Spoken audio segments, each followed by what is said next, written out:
పల్నాడు జిల్లా సత్తెనపల్లి నియోజకవర్గం ఏదో విధంగా వార్తల్లో ఉంటుంది. ఒకప్పుడు మాజీ స్పీకర్ కోడెల శివప్రసాదరావు తనయుడు శివరాం చేష్టల కారణంగా నిత్యం ఆ నియోజకవర్గంపై చర్చ జరిగేది.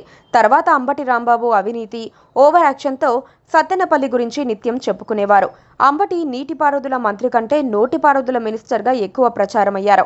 ఇప్పుడు వైసీపీ కొత్త ఇన్ఛార్జిపై వస్తోన్న వార్తల కారణంగా సత్తెనపల్లి ఫేమస్ అవుతోంది. ఒకసారి గెలిచి 2 సార్లు ఓడిపోయిన నేతగా అంబటి రికార్డులకెక్కారు.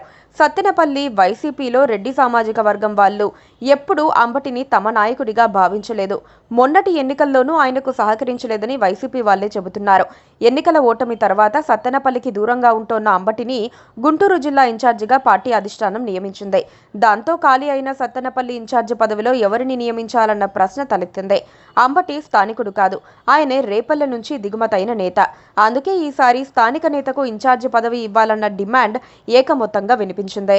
నూతన ఇన్ఛార్జిగా నకరికల్లుకు చెందిన డాక్టర్ సుధీర్ భార్గవ్ రెడ్డిని అధిష్టానం నియమించింది.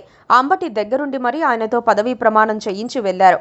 కొత్త ఇన్ఛార్జి సుధీర్ భార్గవ రెడ్డి స్థానికుడే అయినా, రెడ్డి సామాజిక వర్గానికి చెందిన నాయకుడే అయినా సత్తెనపల్లి నియోజకవర్గ వైసీపీ రెడ్లు మాత్రం అసంతృప్తిగానే ఉన్నారు. అప్పుడే అసమ్మతి రాజకీయాలు మొదలుపెట్టారు. అందుకే చాలా మంది నేతలు భార్గవరెడ్డి ప్రమాణ స్వీకార కార్యక్రమానికి దూరంగా ఉన్నారు. సుధీర్ భార్గవరెడ్డి కుటుంబం ఏ పార్టీలో ఉన్నదో అర్థం చేసుకోవటం కష్టంగా ఉన్నదన్నది రెడ్డి వర్గం ప్రధాన ఆరోపణ. సుధీర్ భార్గవరెడ్డి కుటుంబం గత ఎన్నికలలో టీడీపీకి అనుకూలంగా పనిచేశారనే విమర్శలున్నాయి. ప్రత్యర్థి పార్టీ కోసం తెరవెనక పనిచేసిన వ్యక్తిని వైసీపీకి నియోజకవర్గ ఇన్ఛార్జిగా ప్రకటించడం సిగ్గుచేటని కరుడుగట్టిన నేతలు ఆవేదన వ్యక్తం చేస్తున్నారు. పైగా అంబటిని తప్పిస్తే సత్తెనపల్లి టౌన్లో ఉండే రెడ్డి సామాజిక వర్గంలో ఒకరికి ఇన్ఛార్జి పదవి ఇస్తారని ఎదురుచూశారు. అలా జరగకపోవడంతో వాళ్ళు ఉసురుమంటున్నారు.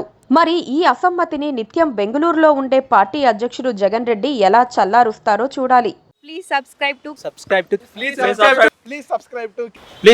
to KTV Telugu. KTV Telugu. KTV Telugu.